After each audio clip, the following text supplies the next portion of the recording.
Welcome, everyone. This is Andy Davalla. I'm a partner with the investment management practice at Thompson, Hine, sitting in our Cleveland office. Today, we have our next installment of our board orientation and onboarding panel. Today, I'm joined by three experienced trustees to give their thoughts and perspectives regarding the onboarding process for new trustees. They are Lisa Boogan from the River North Closed-End Fund family, Kate Ives from Transamerica Funds, and Dina Tantra from Heartland Funds, Thornburg, and the Boston Trust Walden Fund family. Please feel free to submit any questions or comments you have in the chat function during our discussion today, and we'll try to get to those questions. In the event we do not get to your question, we will follow up with you after the chat today. With that, let's start. So Dina, could you talk a little bit about the needs of new fund directors as they start their process in that role? Sure. Andy, thank you. Thank you to Thompson Hine for hosting us. Last year, we had done a whole series on getting on boards. And so hopefully those of you who are listening followed those steps, and now you're sitting on boards. I know, having seen the list, several of you are new fund board members. So I think this is an exciting time. And Kate and Lisa and I are happy to share our experiences. Really, when you think about new fund directors, one is to learn the role. You can read about the role. You may have supported the role in wearing your hats in management or other places in the industry. But once you are a fund director, living and breathing the role is important. So we'll be talking about that. We also want to help you identify tools and resources that are available to you. I would say for me, and I know Kate and Lisa reiterate this as well, building relationships while you're wearing this hat as a new director are, completely important. And they're slightly different relationships than when you were sitting in the management seat. We'll talk a little bit about the formal part of onboarding and the informal part, which I think is equally important and less scripted. And then finally, it's an ongoing process, right? We were just talking about before you guys signed on. Some of us have been in this seat for a number of years, and yet we still feel like new fund directors. And I'm not sure there's ever a bright line where you flip over from being a new director to a seasoned director. You may have more gray hair like I do, but it still feels new, and you're constantly learning. So we'll talk about tools and tips you can lean into to keep refreshing your education and keep evolving with the times. So with that, I kind of throw it back to Andy to start with formal orientation. Sure. So I was going to take a couple of minutes just to discuss from a legal perspective what a new trustee should be thinking about in their role. So you obviously have a fiduciary role as a trustee to the fund and its shareholders. There's certain things to think about that from a legal perspective. One, you have to execute your duty of care under the relevant state statutes, as well as a duty of loyalty, that you're doing things in the best interest of the fund and its shareholders, rather than fund affiliates, yourselves, third parties. So those are kind of, the guardrails that you want to think about as you're executing your responsibilities here. I always like to point out that, trustees do benefit from what the courts would call the business judgment rule.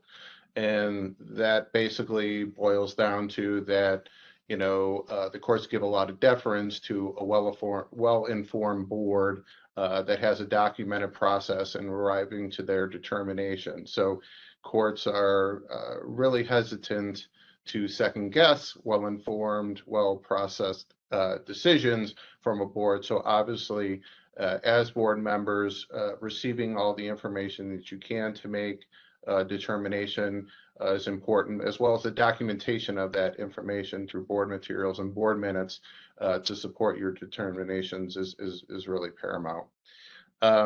Obviously, there's enumerated responsibilities under the 40 Act, specifically various approvals of agreements and engagements, such as the auditor, underwriter, a 12B1 plan.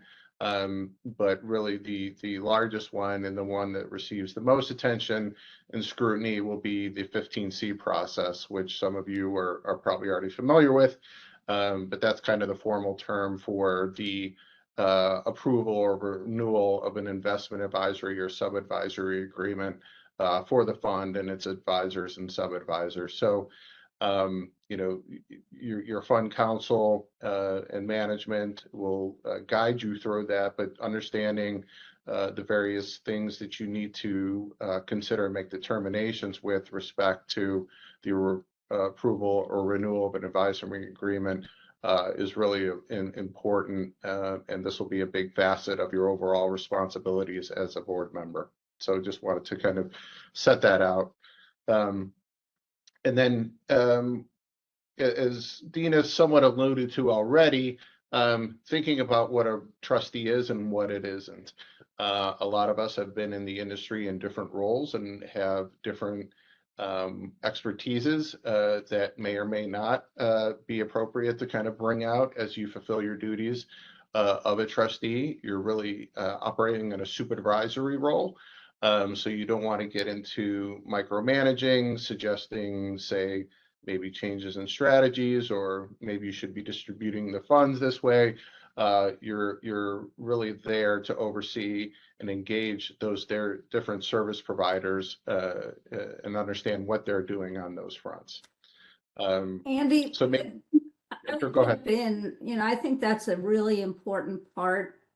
You know, certainly if you're interviewing before you become a new fund director, that's something the board is thinking about, is can this individual transition from a very experienced management person to a sitting board director? And, you know, we'll kind of talk about the differences there.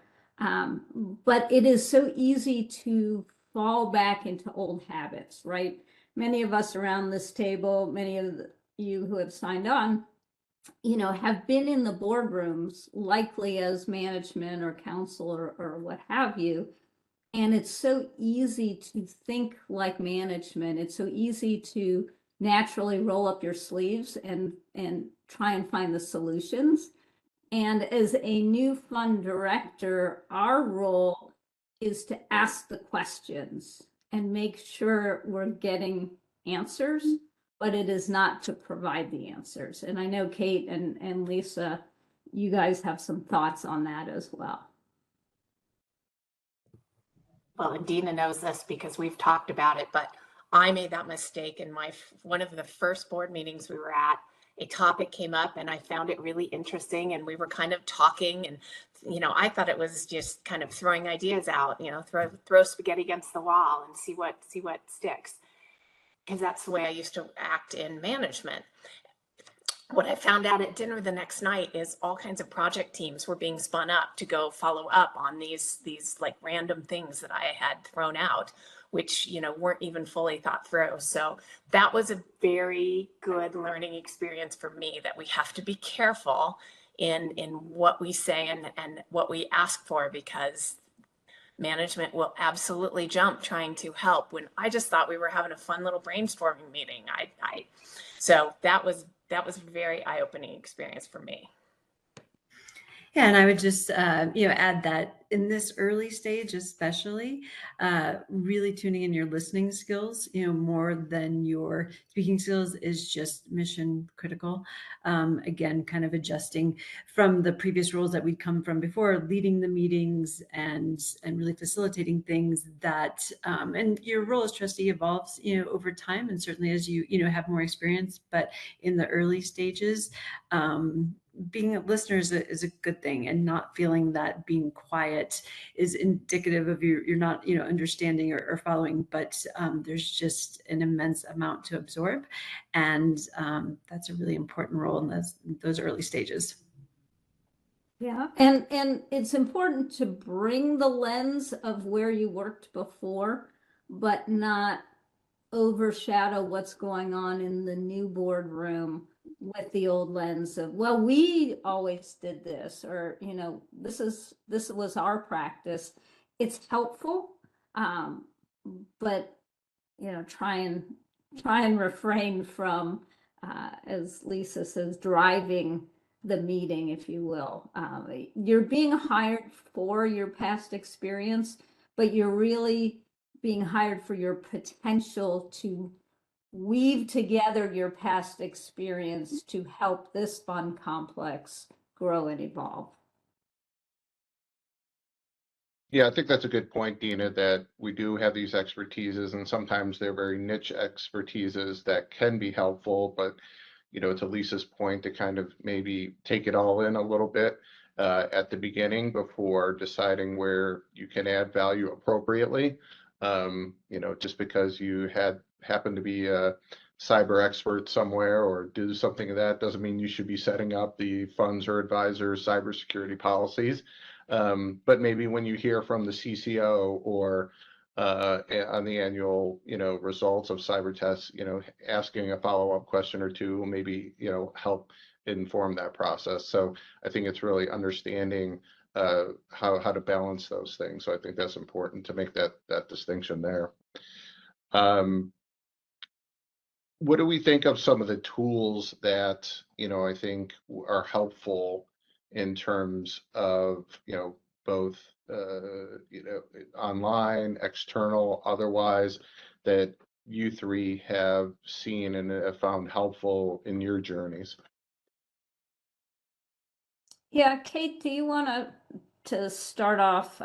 Because I think from your perspective, you've actually not only experienced the tools, but you're sort of designing some new ones as we go along. Yeah, and I guess what I would tell new trustees is to not underestimate the amount of time it's going to take to read the board books. I very much did. I used to write the board books, and you know, I even played a game with our CEO. I was in charge at Oppenheimer of briefing the CEO on everything I thought the board would question during the meetings, and he would give me points based on how many, you know, I got right. And so I thought, shoot, I had to write the board books. Now I just have to read them. How easy is that? And I will tell you, it's very easy to read board books you've written. It is harder to read board books you have not written. So do not underestimate the amount of time. I mean, I think it really is a full-time job for me from when they deliver the board books until we get to the meeting to make sure that I've gotten through and read and understood everything. But to Dina's point, you know, one of the things that we talked about a year after I joined the board is, you know, people were asking for feedback on, you know, what we thought of the experience and what we liked and what we do different when we had new trustees. And one of the things that I thought would be really helpful that we're going to try with some new trustees that will be joining us shortly is having somebody help step you through that first board book. So when you get it, you know, hey, here's what this report is. Here's what it's telling you. Here's how I read it. Here's the things that jump out at me, just to kind of help give you some perspective for those. Because if you've had experience with board books in your prior role and you're now joining a board, the board books will look similar, but there are a lot of differences too. So I can tell you, you know, in a few months, whether we find that process helpful or whether the new trustees do. But that's one of those things that I thought would have been helpful, both with standard quarterly books and then with the 15C books, because those are kind of an animal all by themselves. So that's one new thing that we are going to try. And I'll tell you in a year if I think it was successful. Or somebody else will probably tell you whether it was successful. And Lisa? Yeah, for me, I joined a smaller board and it had been a while since they had onboarded anyone new. So there really wasn't a formal process in place with specified tools. What I found the most helpful was a package put together by our legal counsel that was an onboarding package and really kind of bifurcated between the specifics of the 1940 Act requirements for new trustees, and as well as the piece specific to the funds. And I think it was the learning specific to the individual funds and the nuances of those funds. That was probably the piece personally that I underestimated in terms of the learning curve. The 40 Act piece, while there was still many aspects for me to learn specific to the director duties, was a little more intuitive and a little more known from my career, but really getting up to speed on the specifics of each of the fund families and doing a deep dive in that. And again, no expectation that you walk in day one, having all of that known in great detail. There's a learning curve over time, but the study aspect related to that was more important and more time intensive than I think I had anticipated. And so combination of materials that are provided to you, along with all the research that you can do on your own, available via the web and the prospectus and things along those lines for those funds and prior board materials. There's an analogy that we used when we were preparing, sort of drinking from a fire hose. And it can be overwhelming. First you have your search for your board position, which is also overwhelming.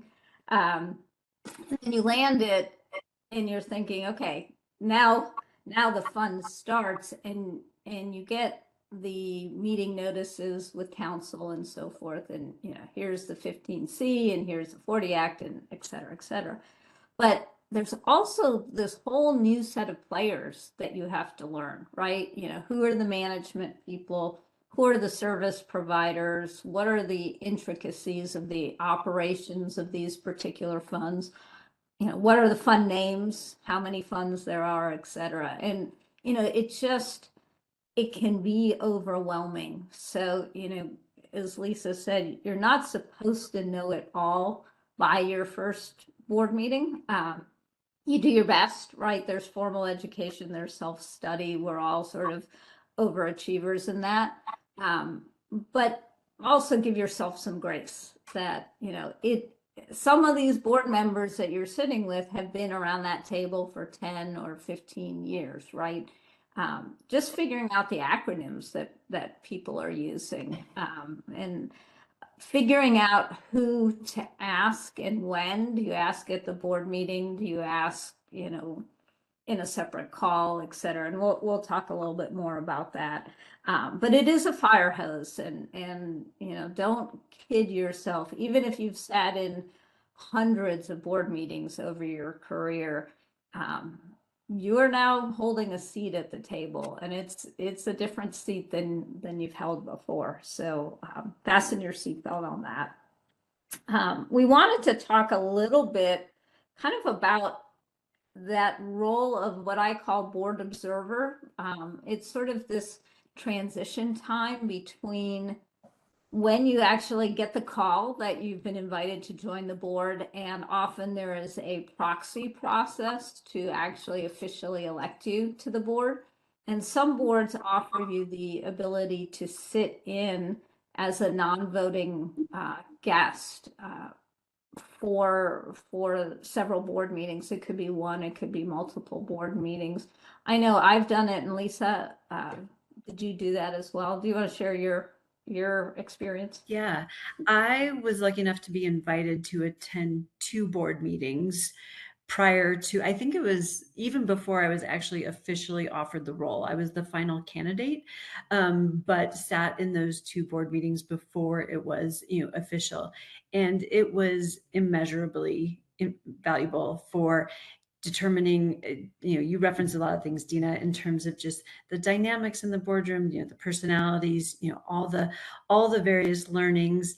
And you alluded to this too, Dina. I think one of my key things in those moments too was kind of discerning questions that I want to ask that are appropriate for the whole boardroom to hear and for people to engage in, or questions that were legitimate questions for me, but were because I was new and therefore we're better offline, that I was sitting in a boardroom with people who've been there, going to these same meetings for 10 years. And so trying to dial in the difference between those levels of questions. And so to the extent that you're joining a board that is amenable to attending before you're official, and we will talk about this later too, the big piece of it is also if you get to attend the dinners the nights before and just starting in this early stage to develop those relationships. So I'll leave those comments for later, but that was also a really important aspect of me being invited to attend those meetings. I also had the opportunity to serve as an observer. The way my board did it, I received a confidentiality agreement that I signed because they were sharing board materials with me in advance, as well as attending the meeting. They did pay me sort of an honorarium and reimbursed travel expenses as well. Not always the case, but there's an opportunity, excuse me, for that as well. You really do feel like you're part of the board meeting as an observer. It's not like you're sitting out in the back wings watching. They encourage participation. The only difference I felt was that I didn't vote on specific items. So I did attend one meeting as an observer before the proxy process was completed. So if you have a chance, it is a really nice way for the board to get to know you and your style, and for you to get to know them.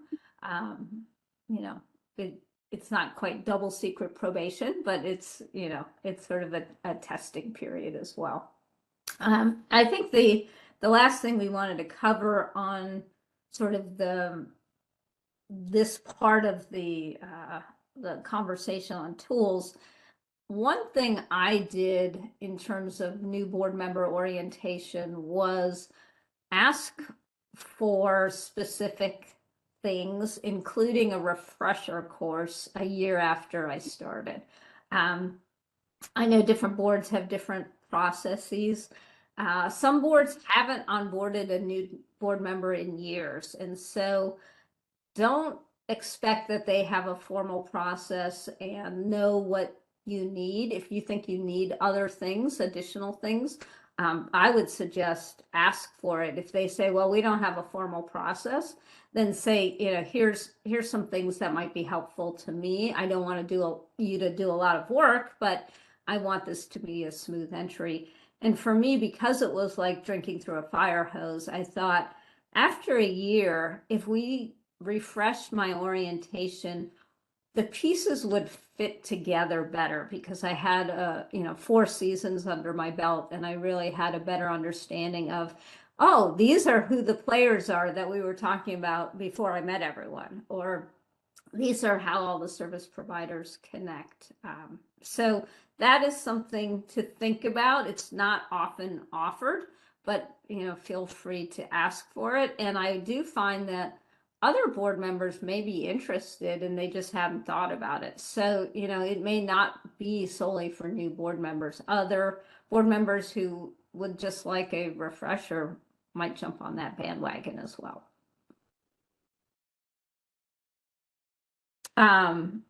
So talking about, I think, Andy, we wanted to kind of go over some of the partners that you might have with onboarding.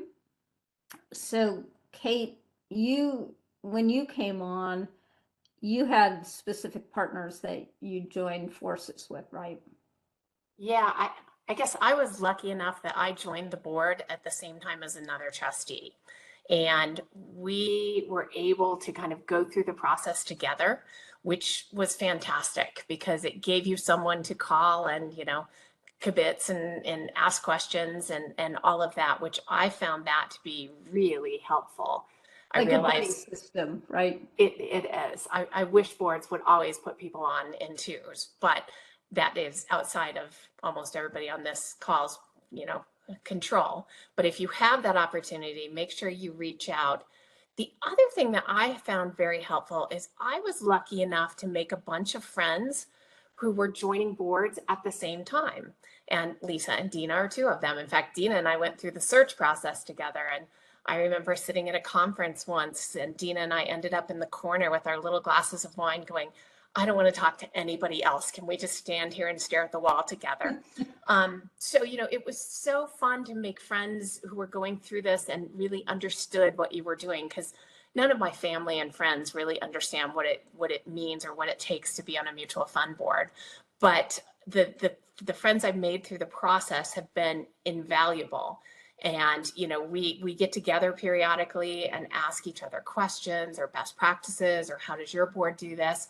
And I have found that to be just an invaluable resource. So for anybody who is new and joining the board, I encourage you, there are several organizations that have new director, calls, which Dina and I were laughing that we're both getting close to 5 years in and still going to those. But I think those can be great places to meet people. And I encourage you, if you're on those and you meet someone who's interesting, or you see somebody who's interesting, reach out to them outside of the meeting and, create your own network of people who can help you navigate through this process. So I have found that very helpful, and credit Dina to a large extent for that. Kate, that's a great point. And we've talked about it over the last year. As you're going up through your board search, some of the most helpful people in my circle were other board candidates searching for boards. There's just a phenomenal network. So don't limit yourself to only sitting board members. The candidate pool is amazing, and likely you will all get board spots, and then you will be new board directors together. So invest in those people who have not yet made it, because most likely they will, and you'll have just an amazing army. Lisa, you look like you're about to jump in there. No, I just couldn't agree more. I mean, some of my comments were around the more formal mentorship aspect. And I was just thinking about Kate using the word friends, and, friendships built, and it's, to me, they've become hybrid, relationships of individuals that I've met through my director role that are new in my life since I took on the role, whether meeting them at conferences or whatnot. And and this hybrid friend mentor, role, especially early on, was just an unexpected surprise. I had kind of thought of the mentor role would come formally within the board, and I did have a mentor relationship there. Granted, it wasn't formal because that's just not how it was structured. At River North, it was more informal. But the pleasant surprise was the fact that the friendships turned into kind of informal mentorships from people outside the same board of directors that I sit on. And so, just kind of on that theme of mentorship, ensuring that if your board doesn't offer a formalized program, which I think some of the bigger boards do, to the importance of seeking that in an informal way. Again, even if it's not named that, per se, but finding and building that relationship with one, two, a few different individuals that you have the ability to call.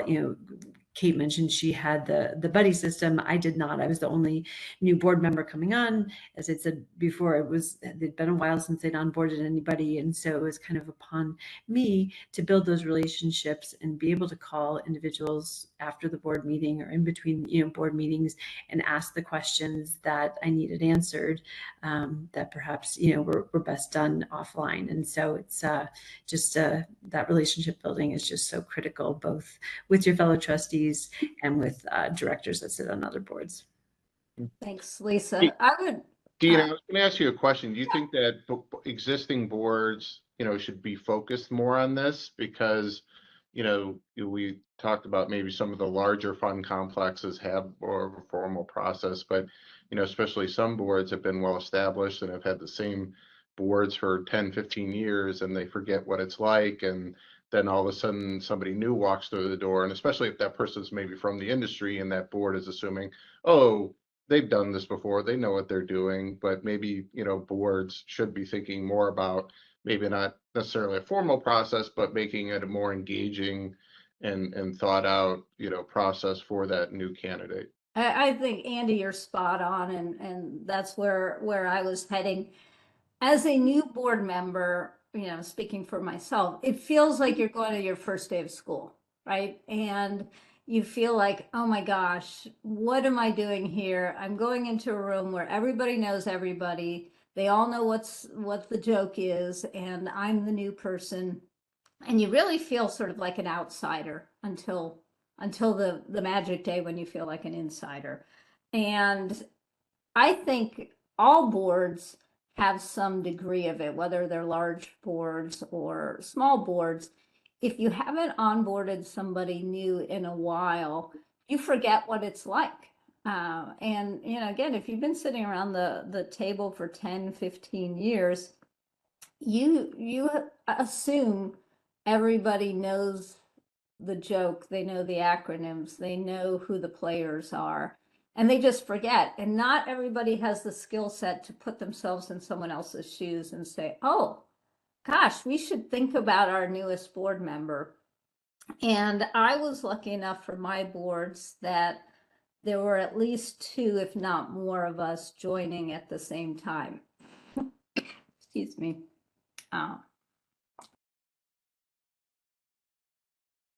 I get choked up thinking about it. So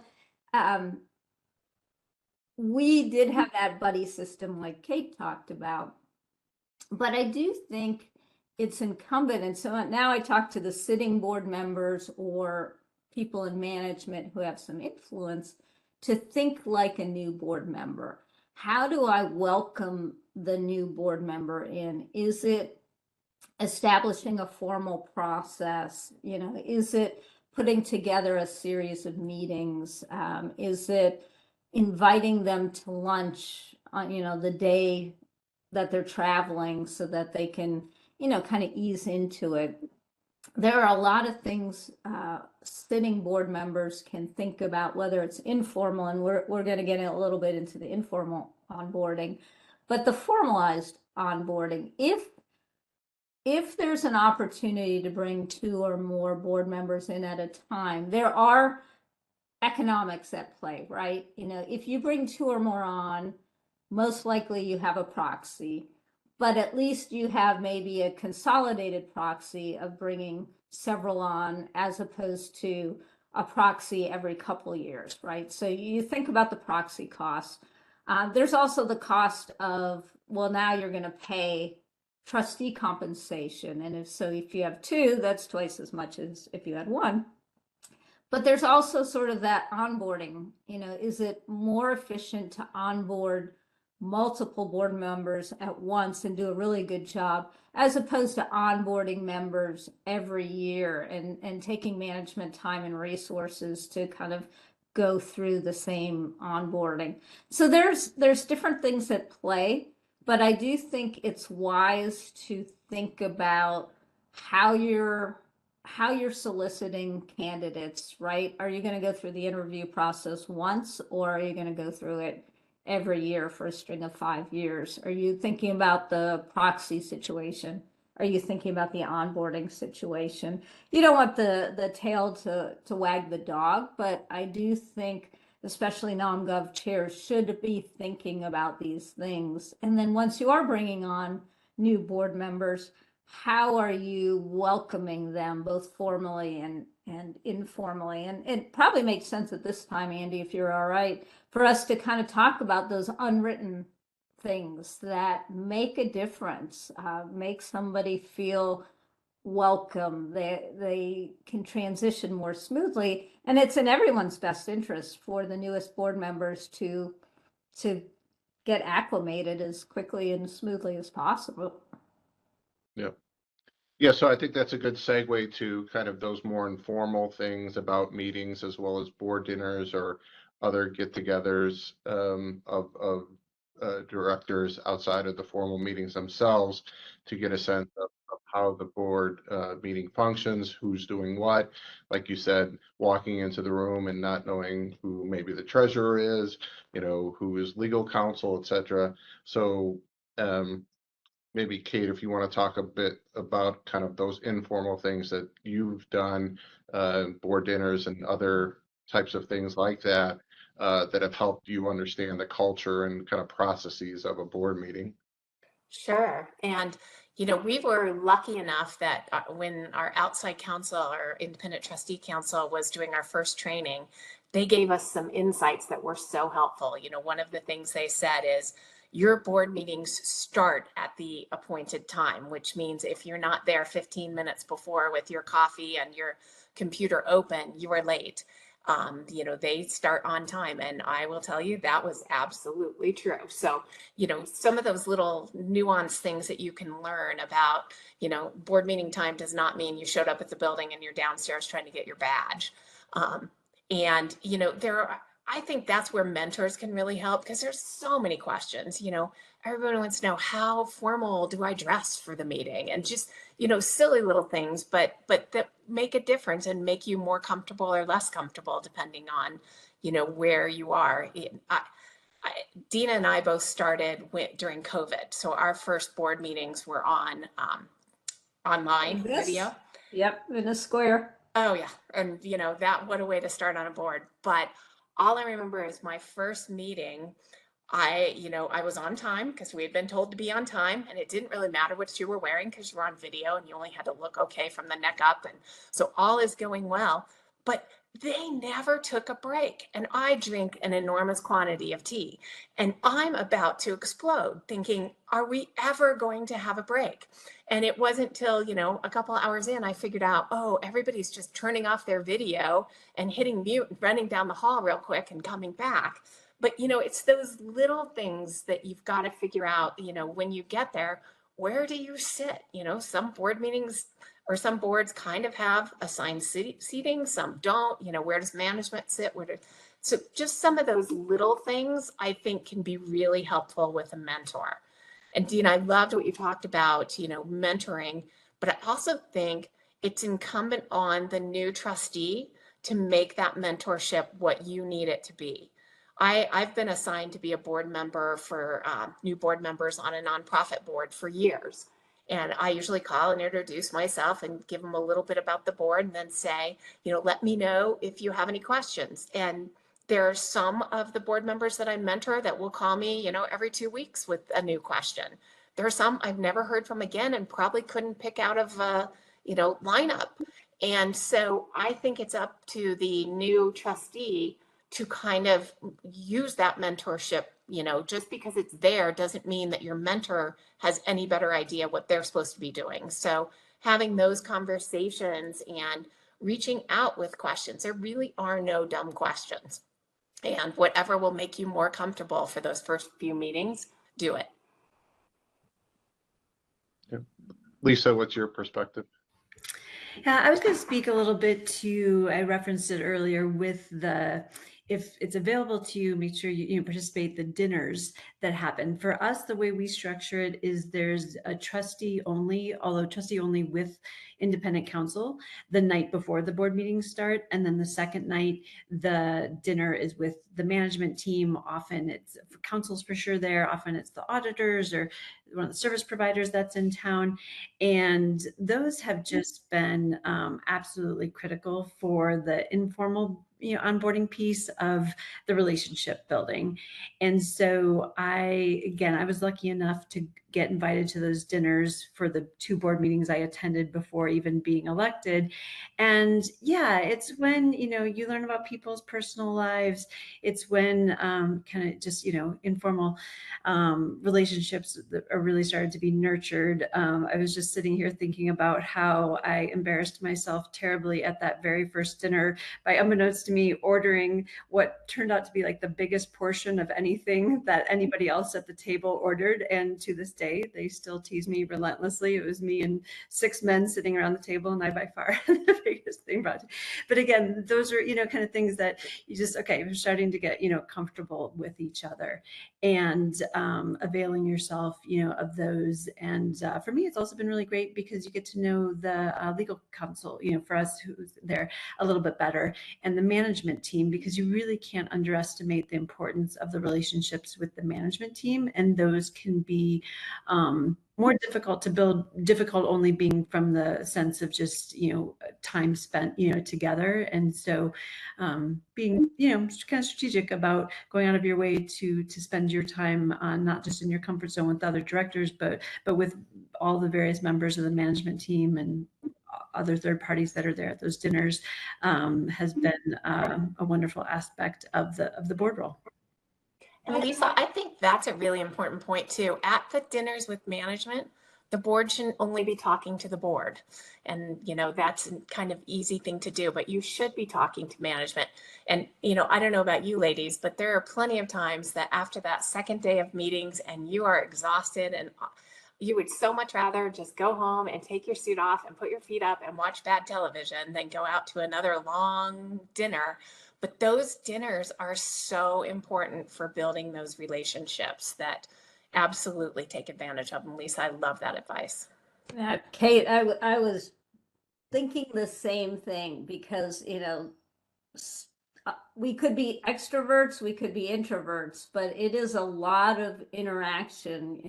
You're likely flying somewhere, you're starting early, you're going through some intense sets of board discussions with or without breaks.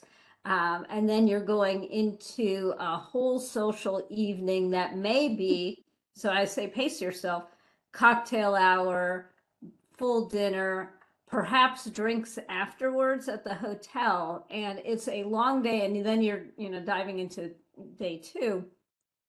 Pace yourself, not just for being with a lot of people, pace yourself with what you're eating and drinking, because I have found it's one single bottomless glass of wine that magically gets refilled constantly when you're turning your head to talk to somebody. And it can go for hours and hours. And how do you know when to extricate yourself and say, we're getting up for a 7:30 exec session start tomorrow morning. I can physically not stand any longer and I have to go in. But then you also have that fear of missing out, right? Are you supposed to be the one that's sitting there? So everybody has their own style. Don't be afraid to flex into your style. But, as a new board member, you want to sort of listen and observe and see, how the other styles interplay.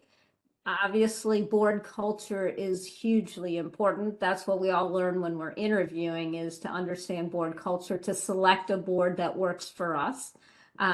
You want to be your own person, but you also want to meld well, but kind of know your limitations and build relationships. You are going to see the same people next quarter and the quarter after. So try not to embarrass yourself in your first quarter meeting, because you'll have to see those same people the second quarter.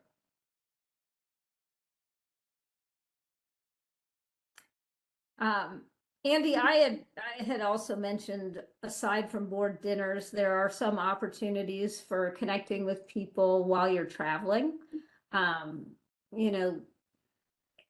Everyone has different styles.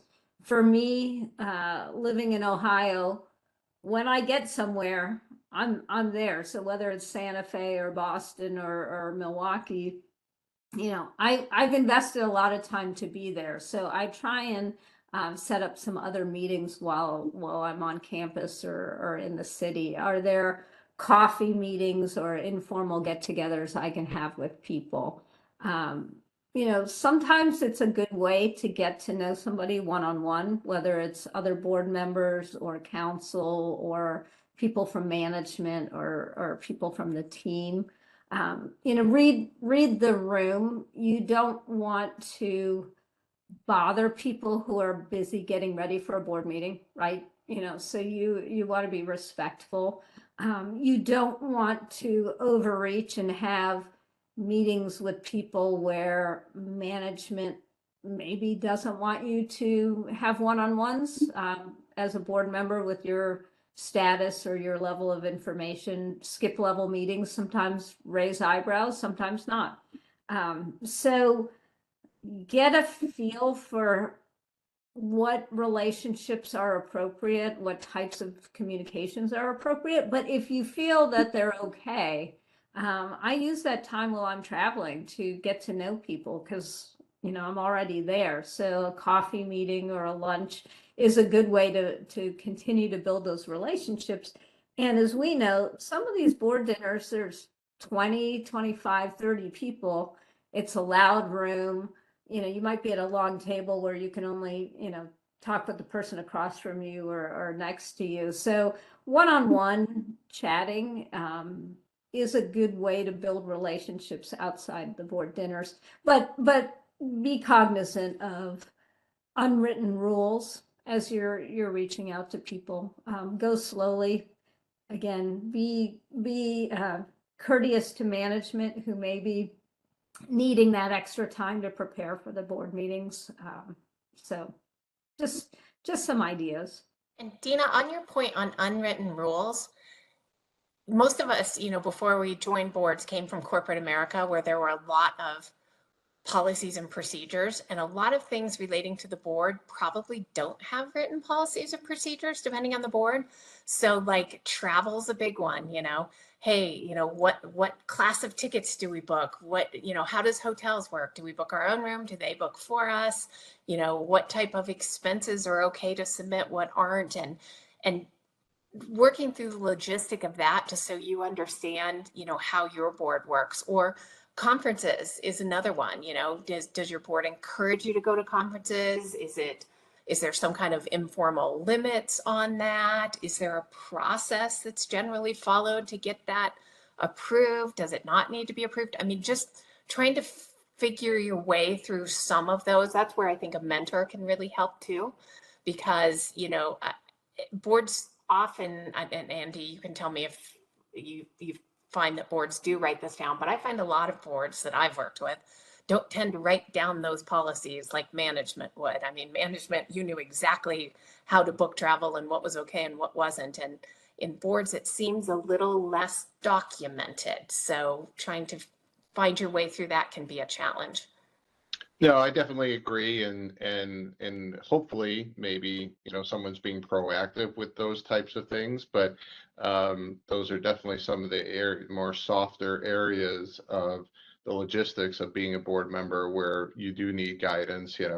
Like you said, can I get there the day before maybe, or because I have to get something done or whatever, just getting comfortable with what they're comfortable with in terms of travel expenses, or those conferences, and I think we'll touch on those kind of a little bit in resources now. But obviously, having a well-informed and board is important, and obviously that's a function of continuing education. But that doesn't mean you're going to 10 conferences a year, and hey, there's one in the Cayman Islands, which sounds really great, because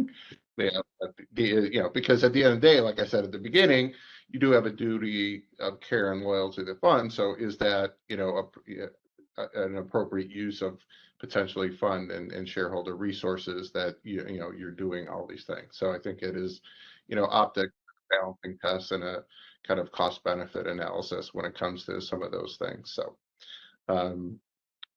maybe it's a good time, Dina, to kind of pivot to kind of our last section here, which was resources, which I think are helpful, obviously, to new board members, but obviously existing board members too. So, I think, from my perspective as a fund and trustee council, I always tell new board members, that I'm always available.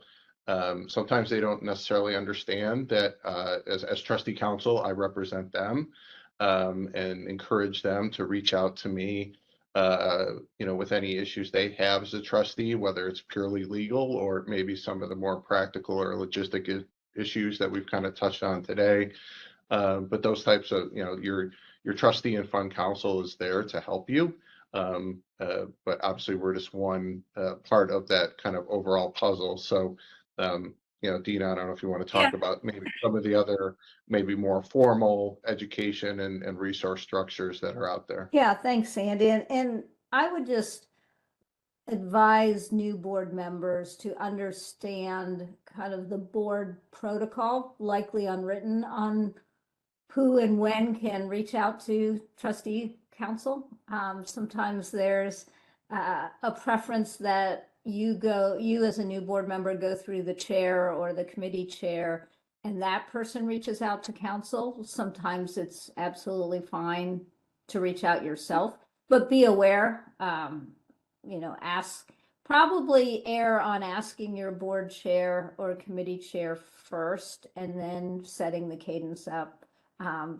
Council is one of your best partners, so definitely work with council, but understand what the unwritten protocol is for engaging. Same with management, right? You may have a question that's appropriate for management, but sometimes the chair likes to consolidate all those types of questions. So just be aware of those protocols.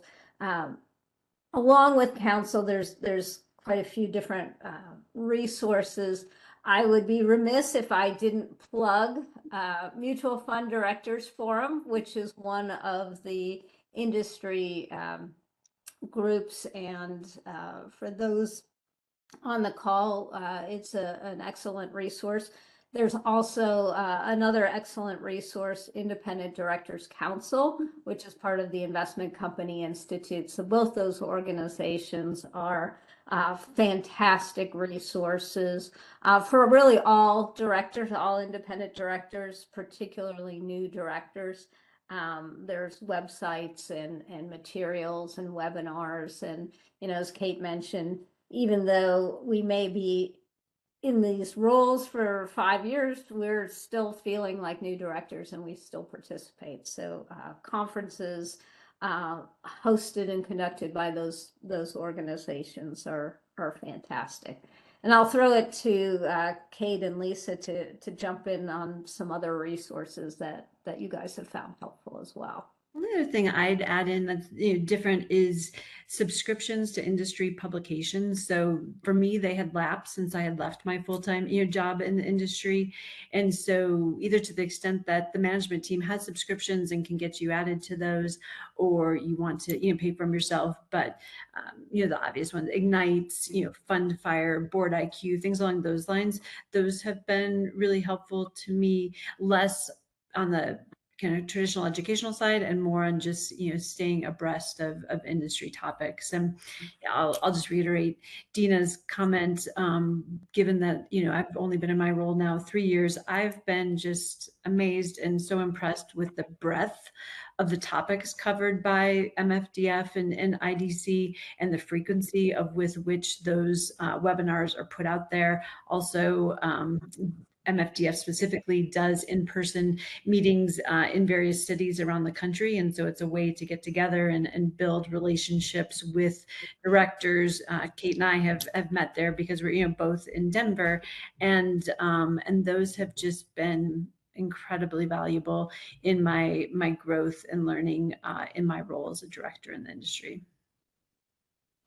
And the only thing I might add to that is if we have any director candidates who are on this call, or directors of smaller fund families that don't join the Mutual Fund Directors Forum or the IDC. Well, one, if you're in a small fund family and you're interested in either one of those, I would reach out to them, because you hear all the time, oh, it's too expensive. It's too expensive. They both have different pricing levels based on size. So you shouldn't assume it's too expensive. Reach out and get the numbers. But if your organization doesn't have access to those, the other thing I would throw out there is law firms and audit firms. They do webinars all the time. And you've already figured that out because you're on this webinar. But the law firms tend to love directors. And even if it's not your law firm, that's a question I get a lot is, well, we can only sign up for, this law firm because they're our independent counsel. I will tell you, I'm on like 6 different law firm distributions. And if you just go to their main page and look for webinars and sign up for one, they'll usually give you a questionnaire where you talk about, here's the things I'm interested in. And then they start telling you about upcoming webinars. And the audit firms all do it too. So it doesn't have to be your law firm or your audit firm, but there are a lot of webinars out there all the time. And in an industry that is changing so fast and so much, and whether it's industry related or AI or whatever, else is coming down the path, there's a lot of opportunities to stay plugged in as a director. And the only other thing I might throw out there is some boards have a policy where they want you to formally track what education you've done. Some don't. I think it's probably a good idea to track it either way. So I just have a spreadsheet and keep track of all this. And does anyone ever care to see my spreadsheet? Hopefully not. But if they ever want to see it, I've got it. So I think that might be something useful for new directors to think about. Is there a benefit to at least keeping track of what different education things you do? I do that, Kate. My boards don't track, but I do have my own sort of notes sheet where I write down which webinar I'm attending, and then I actually put some notes as the webinar's going on, because you can attend a lot of webinars and you don't always remember what you've heard. So having written it down, I do find is helpful. And Dina, do you want to talk a little bit about what you do after you go to a conference and how you bring that back to your board? Because I think that could be really helpful. Sure. And I have mentioned this to candidates who are, seeking to get on a board, but I think also attending as a sitting director, I think it's equally as helpful. But prior to the conference, sort of reaching out to find out who's going to the conference. And so you can be very intentional about either reestablishing connections with people you do know, or intentionally trying to meet new people, as Lisa has talked about, the different mentors in the industry. So being very thoughtful, you can always get a list of attendees in advance and sort of reach out, whether it's casually or trying to set up coffees while you're at the conference. And then my practice has been, when I'm at the conference, to actively take notes. One, it helps me focus and I'm not looking at emails or text or, otherwise dozing off or being distracted. So if I actively take notes in the sections, then I go back home, sometimes even on the plane, and write up my thoughts, processing as a sitting board member. So if you're a candidate, writing up your thoughts as if you're a sitting board member. Obviously, if you're a new director, you're thinking about this world in your new role, and then sharing my notes with some of the community. Now, I think you do want to check, if you're sitting director, you may want to check with counsel to make sure it's all copacetic. What I as a reformed lawyer, I put some disclaimers on that, these are just my thoughts, not those of the SEC or, my other fellow board members, but just sort of for educational, thought-provoking purposes, here are some things I heard at the event. So again, not board policies, not we should do this, but kind of here's what I'm hearing from the industry. And then I share it with either, my sitting boards or sort of my network. So as a candidate, it demonstrates how one might think as a board member, how one is processing the industry issues. And then as a new director, not everyone can go to every conference. There, you may have rotations or, people have busy schedules. But if I have the ability to go and the funds have paid for it, let me share the wisdom that I got with my fellow board members. I've been the lucky recipient of some of Dina's copious notes, so I'm grateful. Yeah, I do think that conferences can be helpful, and I think it's good to be strategic about them because there are a bunch of conferences. So obviously you have the IDC, the ICI, other service industries, and then service providers, the fund administrators that travel in space usually have their, annual or every biannual conferences. And a lot of them do have segments that are just for trustees. So it's good to, think about those things, and, maybe it's a rotation, or maybe you go to the ones that you see are worthwhile, but I think those can be, a good thing for all trustees, and certainly Dina's practice of summarizing her thoughts and sharing those with the group, I think is a good practice as well. And of course, Andy, plugging MFDF, in January, there's a conference that's a case study. That's a real deep dive. In March, there's a more general regulatory update. And then in June, there's one that's focused on board leaders, board chairs. And then, I want to make sure folks know IDC also has an annual conference. That one is coming up in October in Scottsdale. Yes. So, all right. So our hour is up. So I do want to thank everyone for attending. I want to thank our panelists, Lisa, Kate, and Dina, for sharing their thoughts and perspectives with us today. As a reminder, we'll send out a link to the recording to all the attendees today, and hope you enjoy the rest of the day. Thank you. Great. Thank you. Thanks. Thanks to Thompson Hine. Thank Yes, you. thank you.